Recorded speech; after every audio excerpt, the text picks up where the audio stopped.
TGIF. We are still in separate homes, but TGIF.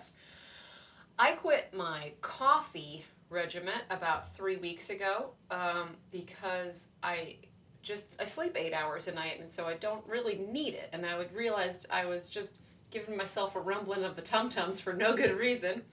But wait, then how do you poop? How do you poop if you're not drinking coffee? I've never had a problem with this, only you. But then my treat to myself on Friday, instead of eating a box of donuts, is I get a bang. But since it's been 3 weeks, and I haven't had I don't think I've had any caffeine other than bangs. Oh my gosh. Usually on the weekends. So do you just feel high as a kite? I feel like I'm having a manic episode. I'm like, I could do anything. I could build anything. I could solve any problem. Come at me, or join forces with me, or come at me. But you choose now. Yeah. That's about the level that I'm at right now. The bang caffeine level is intense. My brother keeps telling his friends not to drink it. He's like, you know that's poison, right? Like, you don't need that much creatine unless you're, really doing some heavy gains. Hey, it helps. But anyway. It helps maintain muscle mass as an endurance athlete, which is super important. So, Does it really? Yeah. I knew that. It's doing great things for me. Mm-hmm. That's why you're made of muscles. Yeah. Yeah. Because you get banged every day. Yeah. That's why I get banged. Yeah. So I'm filled with creatine, hope, and joy. I don't know how you're doing. I don't know. I'm doing pretty good, I would say. I'm filled with, let's see. I'm going to say I'm filled with strength and pride. That's what I'm going with. Oh. Yes. Hell yeah. That's what I'm going with. What have you been training?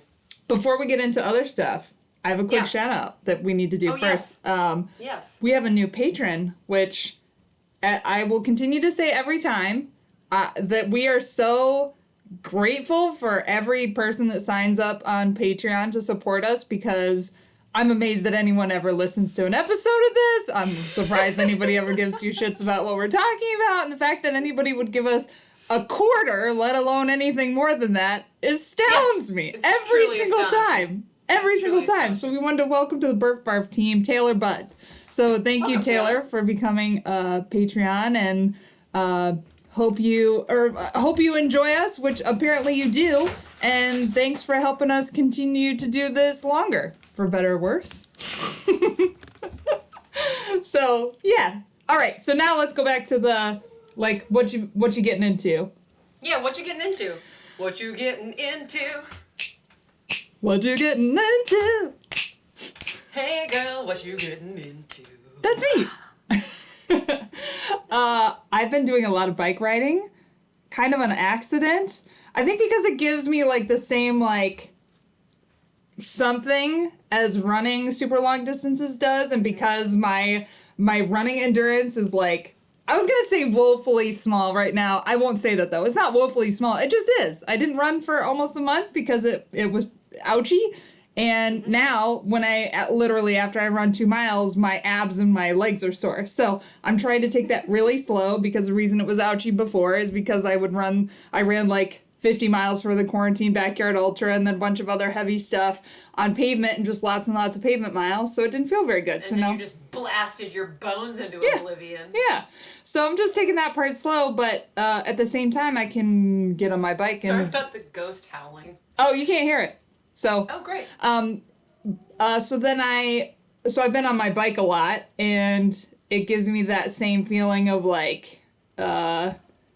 traveling. Yeah, grinding. Especially grinding. Moving forward through space, yeah. Yeah, so I've been looking up some gravel routes and stuff, which it's really funny because they call it a gravel grinder for a reason. I was thinking gravel is the nice thing between road riding and trail riding. It's not. It's no, it's twice as hard as both of those things. It's kind of the worst things of all those. Yeah, it's like quicksand. Yes. It's go biking uphill in quicksand. Yeah, and also the fact that there's any hills on the routes, I can't.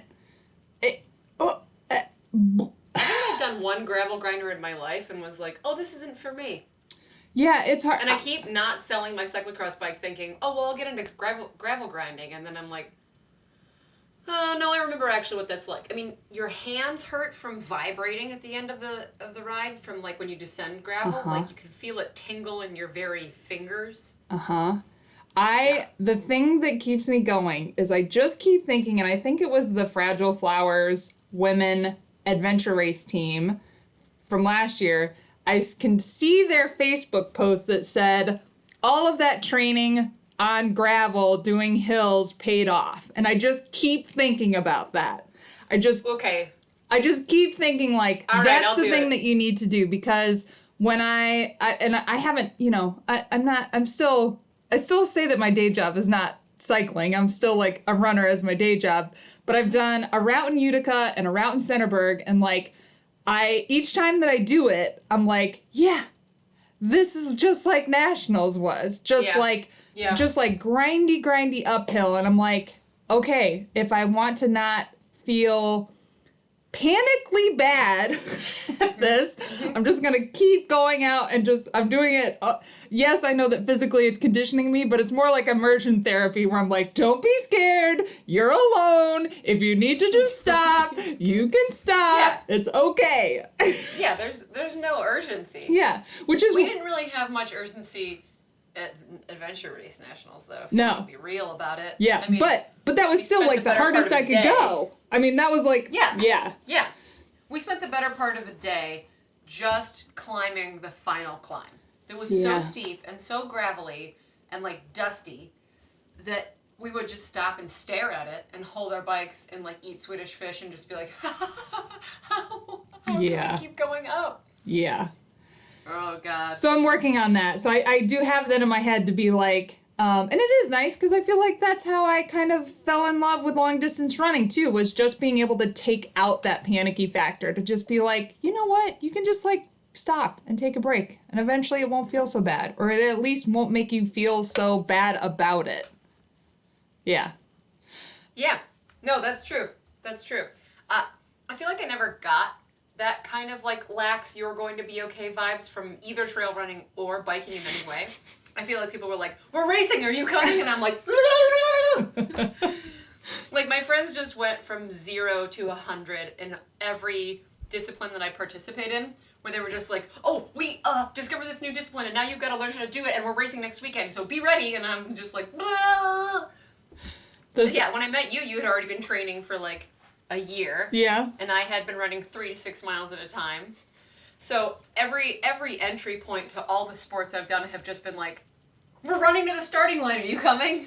So that has to be the one disadvantage of being, as you've named yourself, a tag-along athlete, because by definition, if you're tagging along, you're going to get there a little bit later. So me being like the solo first person at first, that helps me establish stuff before anybody sees it. Yeah. I'm trying to think of literally anything I've done because I've been like, I think that's fun. Embroidery, maybe? There you go. So when I start to be like, I'm going to get into embroidery, I'm going to be like, shit, Lauren has gone from 0 to 100. You better come to the starting line, bitch. On my embroidery tip. Better bring your needle, bitch. But yeah, there are no sports for which that's happened. So yes, we need to practice our gravel grinding, and we need to go to at least a virtual paddle clinic on how to put your goddamn paddle in the water. Yeah. We would I'll be be in my backyard. Yeah. Also, something else worth putting on the Adventure Race Nationals to-do list, practice hills on bike, learn how to paddle, get our required third team member. Oh. There's that. I mean, there are a ton of people that want to go. I mean, I don't know when we tag somebody to be like, you need to be our person. I have ideas, but my fear about the ideas that I have is that they're so good that we might be panicked to have them there. Like, women who mountain bike so fast that they're like the overall KOM on like some gnarly ascent, crazy mountain bike. Yeah, like. Well, you know what? I think the cure for that is having a conversation with that person to like be like, okay, this is what our actual pace is, or like Here's a ride that you did. Here's a ride that I did in those same conditions, just to give you actual perspective. And then for you and I to just be like, they're better than we are. It's this is okay. What we're working with. Yep. This is what we're working with. We're doing our thing. How do you feel about spending 13 to 20 hours going 6 miles an hour on a bike? Would For you real. want to kill yourself? For real. Like, that's not an exaggeration. Yeah. Like, can you slow down and, like, eat and, like, have fun while Annie and I cry openly? Like, would that be fun for you? Mm-hmm. Questionnaire. Yeah. Number one. I mean, I don't know, though. After our luck with Mika last year, like, I think there's only so much you and I can do to prep for that, and then after that we just go like, gosh, I hope this ends up being fun. Like, we didn't know shit about Mika, and we lucked out so hard. We lucked out so hard that she was so fun, so enthusiastic, and like, I can't emphasize this enough, unbreakable. Yes. Even when there was no light in her eyes at the creek, when we had just like maybe 6 hours, 4 hours to go, I was just like, oh, you're just not going to stop.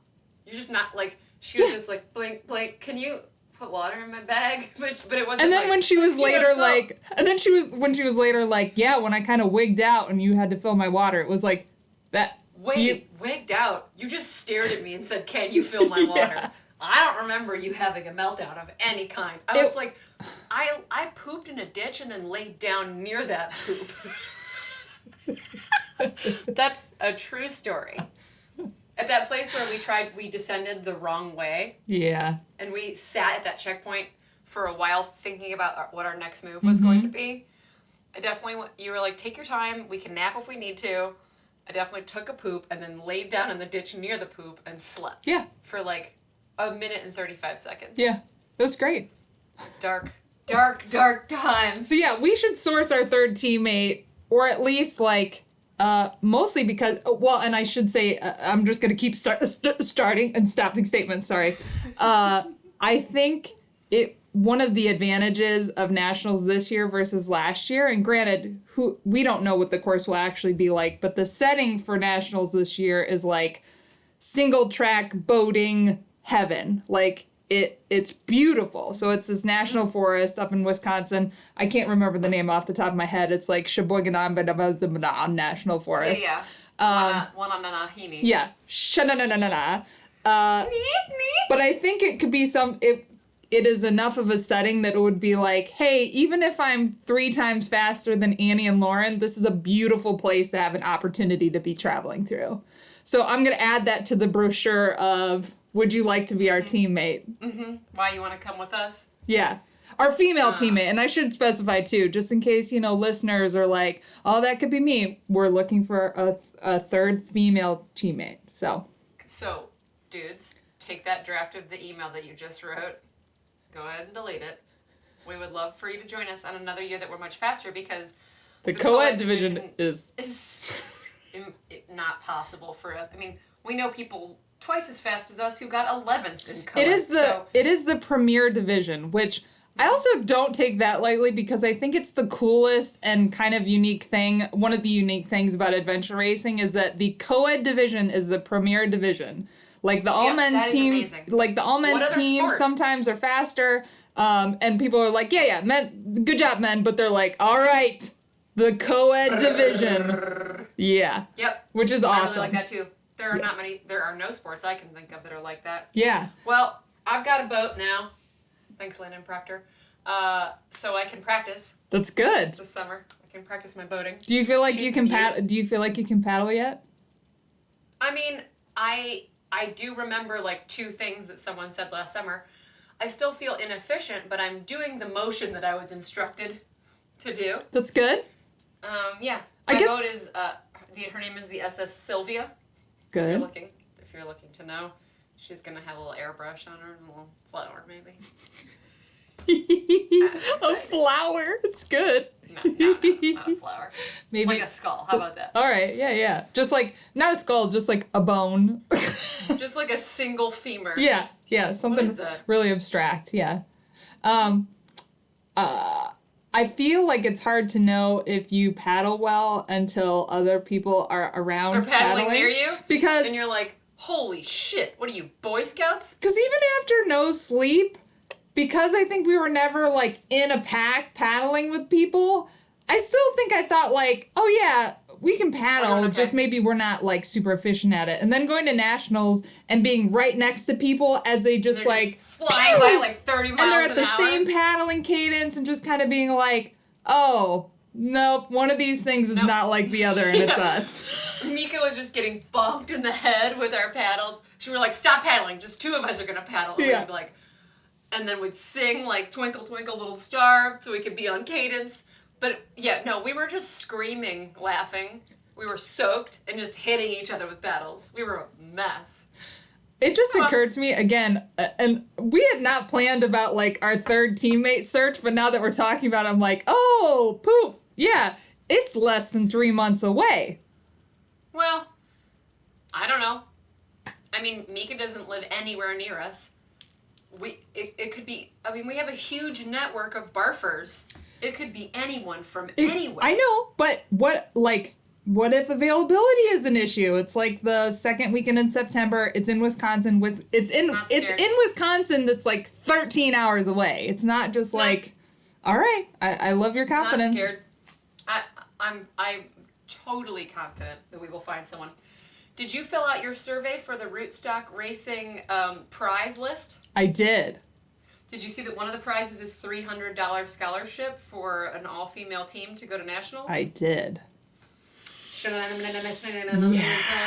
vibrations into the universe. Yeah, that would be great. I'm really excited about nationals, and like especially just because I'm feeling cycling right now. That also makes me really excited. Oh, yeah. Okay, cool. I got on a bike a little bit. I know you may not bike. feel the way you may not feel this way. I feel like you are like. Even if I stopped running for a year, I would still feel like I've always had that runner box checked. Like, that's the thing I can do. I feel like your cyclist box is forever and always going to be, like, checked. Like I said, you're not going to feel that way. Maybe. No. I mean, no. But let's say this. When I went mountain biking by myself, I know that there was no one else there to, like, gauge how good or bad I was doing. I really did feel like, you know, I still have some chops. Like, I have to go slowly because my cardio and my thighs will not take me there. But, like, in general, I can navigate difficult things without panicking and taking my feet out of the clips. And I can still teach the basic mechanics of mountain biking to a noob.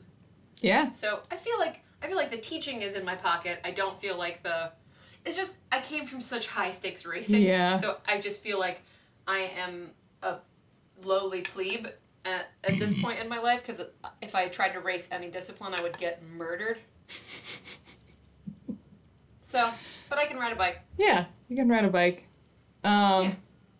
I have to tell you some stats from my ride yesterday because I'm super proud of it. So I went to Granville and started at the Denison Bioreserve and then, like, went through there and up north towards Utica. You went on the road? Yeah, I went on the road. So Good for you. I did almost 21 miles and 1,800 feet of gain on a bike. Wow. Jeez. My arms are sore from clenching my handlebars so hard because You know better. I know, I do. And even as I was doing it, I was like, let loose. I was like, relax your hands. Because it happens even while I'm climbing because I'm trying to, like, pull my way up the hill. And Yeah. it's not how that works. And, like, Yeah. I was just like, relax. And I'm like, I will not relax. I mean, like, I titled my Strava activity, Climb So Hard I Had My Teeth Bared, because I did. I was, like, breathing so hard that I was like, somehow that makes the effort feel better, is just to, like, curl your lip sack. You feel like you're pulling it's mountain bike, right? Yes. You feel like you're pulling the bars back towards yourself to be like, oh, I'm gonna get off this cliff, like, That's not how physics work. Yeah. You gotta practice keeping your hands on the caps. Just relaxing. Gently put your fingers on either sides of the caps. I'll get there. It was really funny, though, because at one point, I was coming up to an intersection where I was going to turn onto gravel and the other way was road. And this peloton of at least 25 guys, like, on, like, road bikes comes, like, choo, choo, choo, choo. And I was That's the just, Thursday night New Albany ride, right? Maybe. Is it near New Albany? yeah. I mean, it's Granville. Fastest ride in Ohio. So I'm just on my mountain bike on the road, just like, and I'm just like, hi. And I've never done that ride. I could care less about what the result was, but I was like, I really wonder if I seem really cool or really not cool right now. I'm gonna go with cool. All right. I was like, I'm out here doing a hilly thing. It's a different vibe. Whatever. Yeah. Awesome. But yeah. I dig it. Oh. Also on the list of like new things, and I know you have dipped your toe fully back into this too. Went for my first geocache as practice yesterday with Arbor, my daughter, and she got her first geocache. It was gnarly.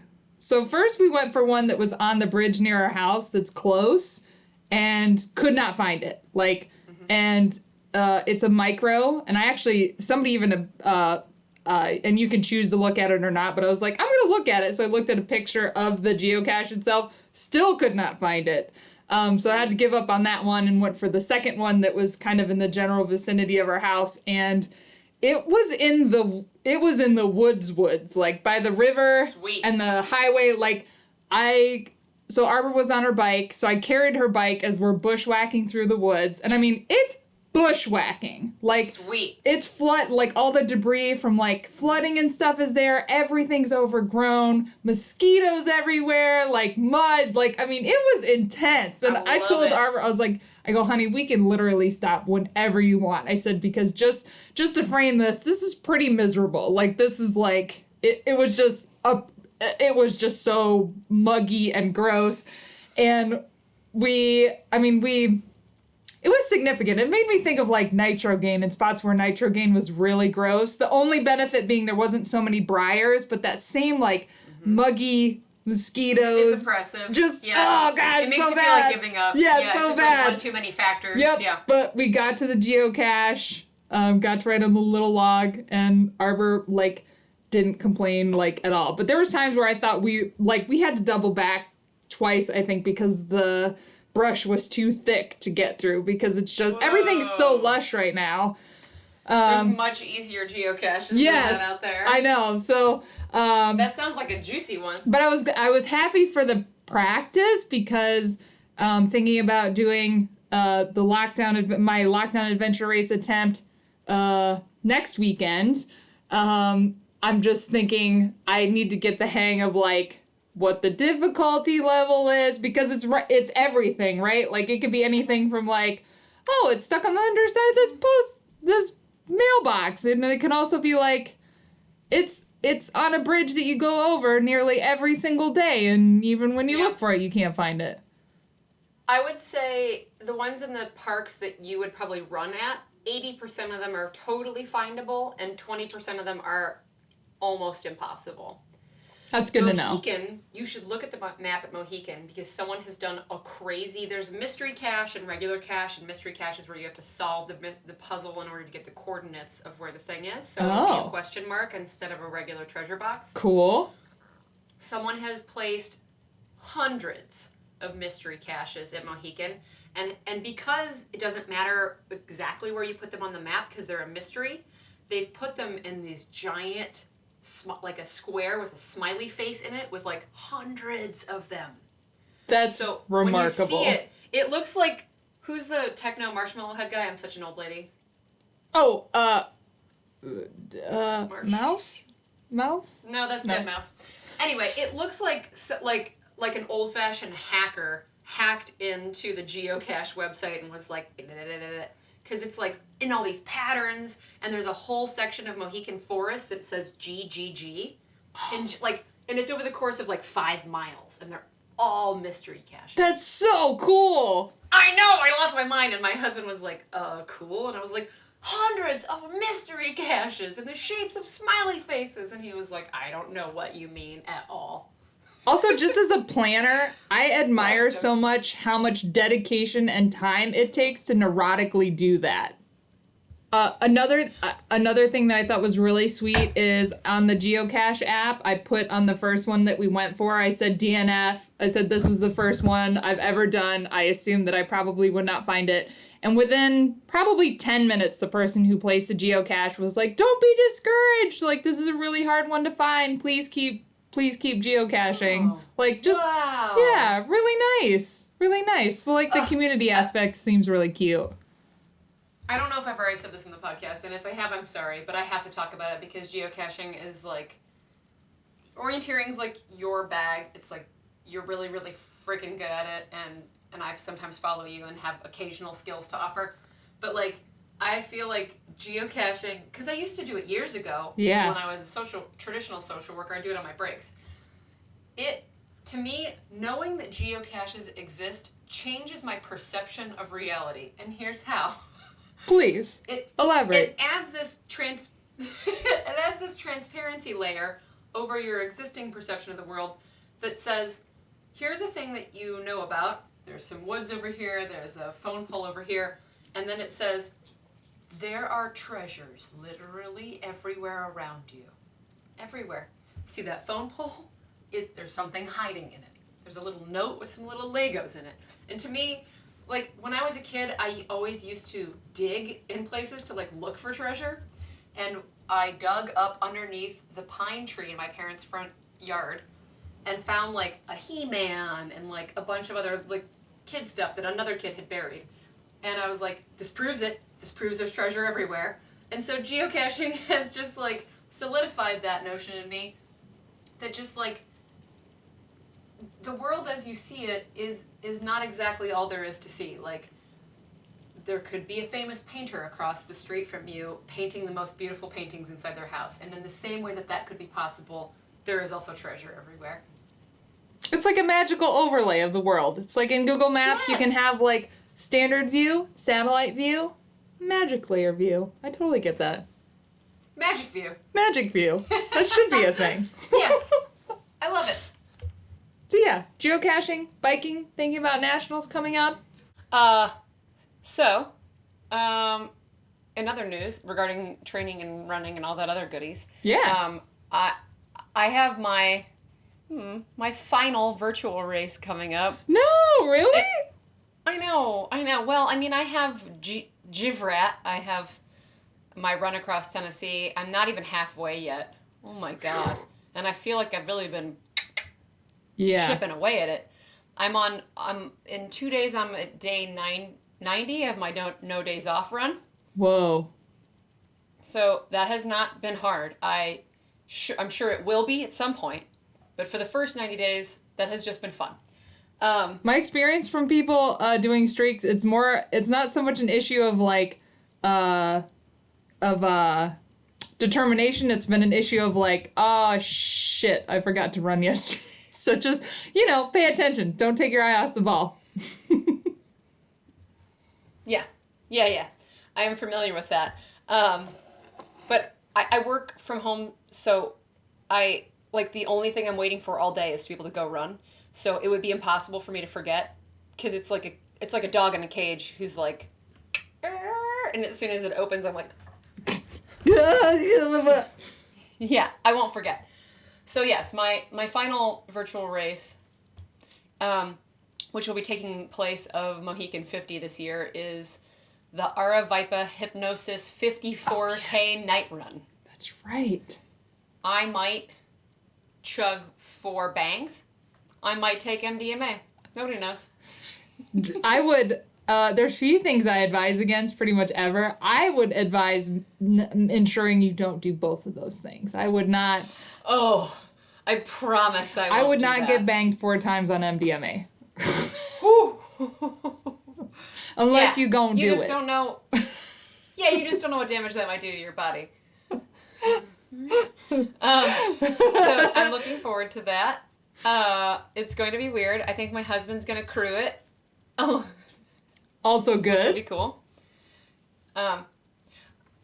There are no specifications about start times. Like, it doesn't say you have to start when it's dark. It just says, once it's cooled down, start your run. That's, like, I looked all over the website for, I want to lang it. I want to do exactly the parameters of the thing. Otherwise, what's the point of a virtual race? It's just any other run you would do. If you don't do the thing the way the thing's supposed to be done. Yeah. So it just says, wait till it cools down, and that's the point of all of these night Aravaipa races. Mm-hmm. So I might actually do it before the sun sets, because I'd really like to be in bed for some of the dark hours so I don't lose my actual goddamn mind. Yeah. Yeah. Also, because my ride last night, I started at like 6. I was done at like 9:20. Still didn't need a light. I still didn't need a light. Yeah. So yeah, if you were to wait until the true darkness takes us, you would be way too late. It's too late. Because it's gonna take me 8 hours to run 34 miles, like at least. Because it's gonna be a lot of. I mean, I haven't really. Where are you running it? The bike path. It's not gonna take you 8 hours. I don't know about that. What would be like a 12-minute pace? What's a 12-minute pace for 34 miles? I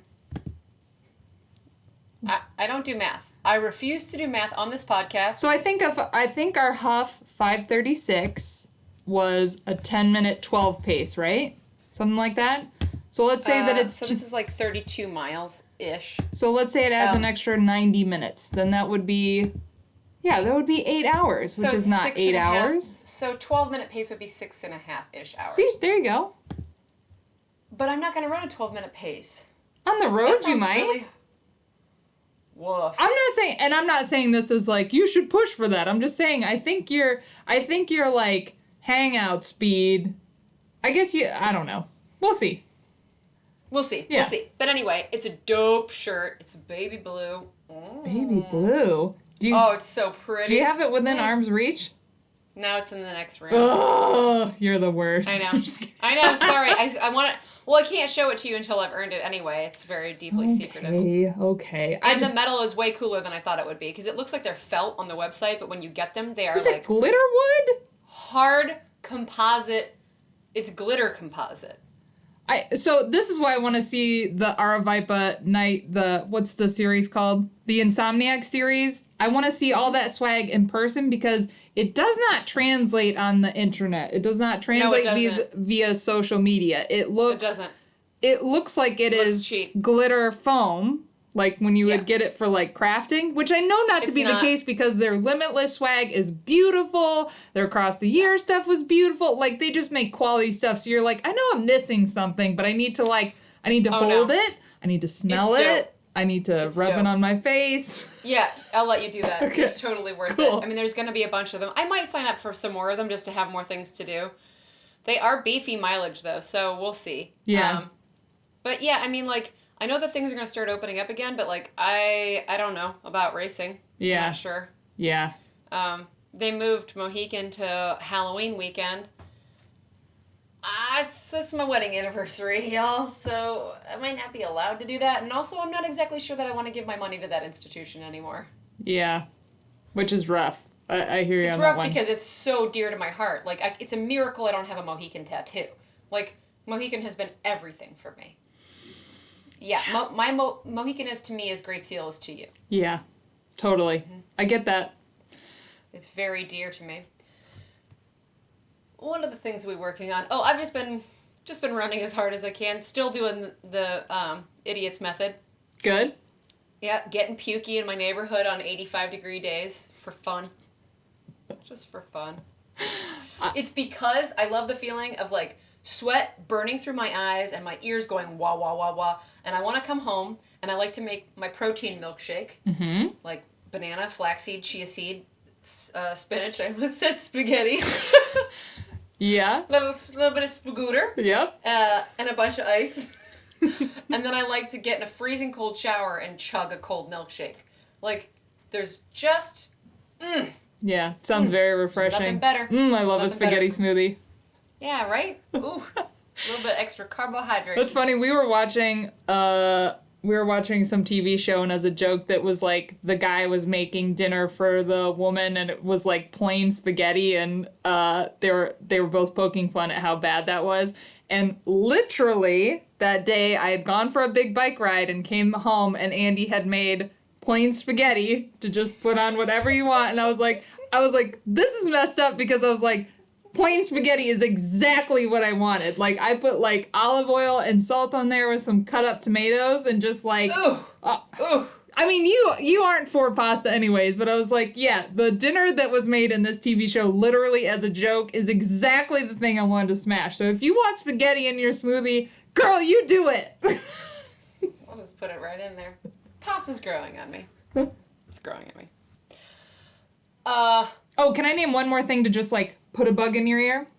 Yeah. There is, because usually I think of like orienteering for me is very like seasonal. Like I have a season for orienteering. It's usually over the winter. Mostly, I mean, not mostly, but a lot of it has to do with in the summer and stuff. Everything's overgrown. It's really hot. It's not a great time to be like off trail and everything. However, the Northeast Ohio Orienteering Club, and this has been pushed by the Cincinnati Orienteering Club and the Central Ohio Orienteering Club as well. They set up like a shit ton of points at Camp Tuscazar.